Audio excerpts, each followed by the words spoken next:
Life is filled with unexpected things. And so I just thought I'd give you a view of the property this time of year, middle of July. It's pretty golden, beautiful, and everything's happy. And there's that garden needs some weeding, that's for sure. Most of that is not weeds, but yeah.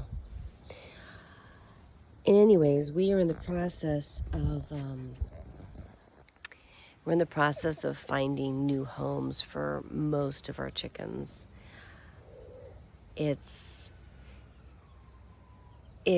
To really do a good job of owning chickens, you need to be on the property a lot. And not so much during the day, but definitely, mornings and evenings. And with Jordy starting a new business, because he does live here right now, and with me pursuing a lot of odd jobs and trying to develop an income stream, it's not always easy to be sure that there's someone going to be here at the right time to lock up the girls. And we had chicks, which was a bigger complication. So Jordy and I decided that we would rehome most of the chickens. And we were actually going to rehome all of them, but, we're really attached. And so we decided we would start off with rehoming probably 80% of the birds and keep a small flock, and then we'll see, because if I end up with a full-time job somewhere, or especially when Jordy's traveling this winter, if no one's here to take care of the birds properly, then they end up suffering. So that's not okay. We're not okay not doing a great job. So at least for a few more months, we're going to have a small flock, and we'll see what happens. There's pros and cons. The reality is, if you don't have chickens, it's not the flock size actually that makes the biggest difference. So that's why I still may end up needing to rehome our girls, as especially once Jordy moves out. I think he's going to move in with some friends in a few months. So for me to be able to take care of this entire property on my own, even though I have been doing most of the manual labor, when you're trying to keep animals healthy, safe, and alive, requires a little bit more consistency of presence on the land. So we'll see what happens. Anyways, so the first 4 girls left this morning, and our little flock of chicks are going to leave tomorrow, and then someone's going to be taking the earlier chicks, which are now pullets, and onward it goes. I really don't like doing this because the girls do have their own relationships, but I know their friendship groups, so I am very carefully moving the birds in groups that match with their friendship groups. Hi, Luna. There's Luna. Meow, meow. Meow. Anyways, so at the same time that we're doing this small thing, I am reflecting on a really tragic and sad loss of a beautiful man, Harris, here on the island, who died completely unexpectedly in late June. And the whole island is really sad, because he was this unbelievably sweet, bright, light, not happy in a shallow way, but just this really, really positive, bright human being. And he brought a lot of joy and value and love into the lives of many, many people. He was also a teacher at the local high school, so he has touched the lives of many islanders, many, many, many. And I knew him in passing, so I can't speak more than that. But I do want to share something, because sometimes lessons can be learned from unexpected tragedies. So there's been information percolating in, and I think I've had this impression that I definitely know that I don't know the details, but some official information just sort of came through. To my great relief, and I know that sounds weird, but still, it's to my great relief, it appears that Harris fell 100 feet and died on impact. So he wasn't in, the mountains for days on end, slowly dying and suffering. And so that's a huge relief. It's also interesting because according to the new information I have, he took a different trail. So he was traveling solo, backpacking through California, following the John Muir hiking trails. And there was a special place where he had dropped off his extra food that he was going to pick up partway through so he could restock. I think he had a car set at the beginning and at the end of the trail. And I think it was like a 10 to 13 day trip. And he'd been looking forward to it for a while. This wasn't a last minute decision. So you would think that he had read a lot, talked to a lot of people, packed, prepared, knew what he was doing. He sounded very, very happy to go from people who have reflected, on time spent chatting with him before he left. So apparently they don't know why he was on an advanced climbing trail rather than the hiking trail. So climbing means you're bringing ropes and you're scaling rocks and cliff faces and things like that. You need a completely different set of skills, tools, supplies with you to do that trail. And then there's the normal hiking trail. It might be strenuous, but it's for people who want to walk on flat ground, and you would bring different tools and backpack and supplies for that. Apparently, he fell at a point that was only 3 hours away from the trailhead, and on this first day.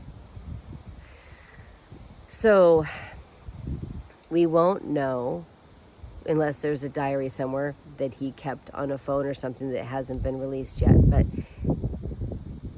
for me, having grown up in California and having hiked many different places, I'm wondering if the trailhead or one of the signs was confusing. So was it a mistake at a certain point that he headed off into an area where you would go climbing compared to an area where you would go hiking and walking? Or did he plan this and just didn't tell anyone? Or did he change his mind at some point and forget to tell someone? So I'm sure there's someone who will probably be looking into the signage. I mean, there could have been a weather event or a rock slide that could have knocked a particular sign down, and maybe a person would accidentally end up on the wrong trail. I imagine someone's looking into that. I don't know yet. But what concerns me is Harris was a very smart person who had done a lot of preparation for this trip. I think it's unlikely that he would, at the last minute, just randomly decide to go on a different trail. Even if the two trails, like the one he planned on and the one that he went on, ended up meeting up somewhere else and he thought, oh, I'll do this instead. That's possible. But, yeah, that's possible. So here's the thing, though, that concerns me, and this is the lesson I think we can pull from, even though it's uncertain the exact details. If Harris had ended up accidentally on a climbing trail when he thought he was on a hiking trail, and he started to encounter terrain that was challenging and difficult and dangerous, and he was only 3 hours into the hike, and apparently he did die on his first day. So if that's the case, what goes through your mind if you think you're on a hiking trail, that thousands of other people have hiked on. You've read their blogs, you've watched their videos, you've seen their books, and a lot of people who do hiking are people who are retired, but they're still fit and healthy. So you're walking along, you're 62 years old, and you're facing some really challenging terrain, and you're thinking to yourself, well, people in their 70s do this. If they can do it, obviously it can be done, so I'm going to go ahead and continue forward. So I look at this as, my question is, was it this human inclination that we have to say, if the herd is going in this direction, if a lot of people are going in this direction, and my gut is telling me that this isn't good for me, and my instincts and something in me is saying, I don't know, I'm questioning this. I'm not, like, I don't know if I can do this. We have an inclination to say, well, all these other people can do it. All these other people want to do it. So therefore, they can't all be wrong. And then we start to put faith in simply the fact that a lot of other people are doing something. So if you're on the actual trail that a lot of other people are on, you're on the right trail, and you come to a little hard spot, you might think, well, other people made it through here, but there could have been a weird weather condition or an event during the winter. So I'm still going to slow down and be careful. Maybe there was a rock slide, right? Maybe the trail got washed out and no one else knows it yet. And then if you went a little further, it might suddenly clear up and you go, oh, okay, yeah, I was real careful. That was a rock slide. I'm good. But if you go a little further and it starts to get more challenging, and you're going slower now, you're being careful now because you should be uncertain, and you start to think, well, wait a minute, it's getting even more challenging.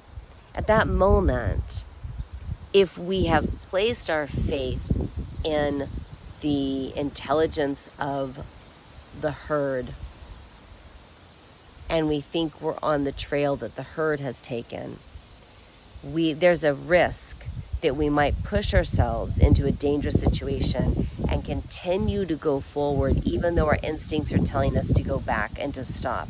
And we'll overrule or override our instincts, our own personal impression and experience. We'll overrule that by saying, no, all these other people did it, so I'm going to trust in that. I'm going to be able to do it too. I'm going to keep going. And perseverance is a positive trait, right? Endurance is a positive trait. So we also have a reason to believe that it's a good idea to persevere and to keep on going. So what worries me, or what I'm wondering, is whether Harris's instincts were telling him something's not quite right here. And did he ignore those for some reason? Because they didn't say that there was a new rock slide. And they didn't, they said that he was on, they don't know why he was on an advanced climbing trail. And so I just want to, remind everyone that even if a lot of other people have done something, it doesn't mean that that exact moment is going to work out for you to do it. There's a whole bunch of reasons why your personal experience in a location at a particular moment could differ from the circumstances that other people experienced. And there's always a chance that maybe you took the wrong trail and don't realize it. And there's the chance that there was a weather event and the trail has changed. And there's a chance that yesterday there was no weather event, but still there was a tremor. California and other places are having all these earthquakes. So maybe there was a cluster earthquake in the area and there was a small rock slide. Like, no matter what, the herd the herd is just people in past circumstances that survived a situation, but you are in the present in your situation, and you're unique and different from all that. And what works for other people, or what other people think works for them, might not work for you. And it might not even work for them, but they just think it does. This brings us back to other situations where people decide to trust the herd and not themselves. There are people who really were hesitant during the last few years, and they didn't want to participate in the mRNA experimental injections. But even though they didn't want to, and if the world had supported them, they would have said, "Nah, I don't want to."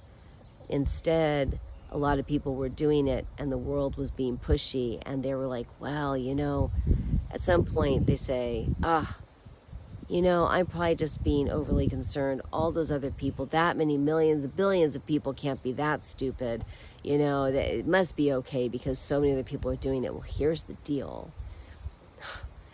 A lot of people have been alcoholics. A lot of people have done terrible drugs. A lot of people became opium, den addicts. A lot of people owned slaves. A lot of people have murdered other people. A lot of people have done a lot of things that you don't want to do. The herd is just the herd. It's not indicative of a guarantee that something's a good idea or that it's going to go well for you. And when you're out and about this summer, whether you're swimming, please don't go swimming and boating if you're drinking a bunch of alcohol. And when you're hiking, preserve your beautiful life, because there's so many people who love you. And if you're gone, all the people in the world who you were going to touch, they're going to grieve and they're going to miss you. So bring some wisdom, some caution, some care with you. It's not a negative thing. It's an okay thing. It's an okay thing to slow down. It's an okay thing to back up. It's an okay thing to go check the signs. It's an okay thing to pause and hesitate and explore, question, and think for yourself. You could even have 3 people pass you heading up the trail and ask them, what supplies did you bring? Do you think I have what I need to succeed? Because maybe you'll find out you accidentally stepped onto the wrong trail and you aren't prepared for what's ahead of you. And you don't need perseverance right now. You need, what's that thing I always talk about? You need the precautionary trait? No. Precautionary. Oh, well. I'm 52. I lose words every. The principle, the precautionary principle is beautiful. It's wise. It's not cowardly. It's actually brave. It's good. It's good. Anyways, Harris, you are deeply loved, deeply missed, and I hope that your adventure where you are now is beautiful and wonderful. Okie doke. Bye.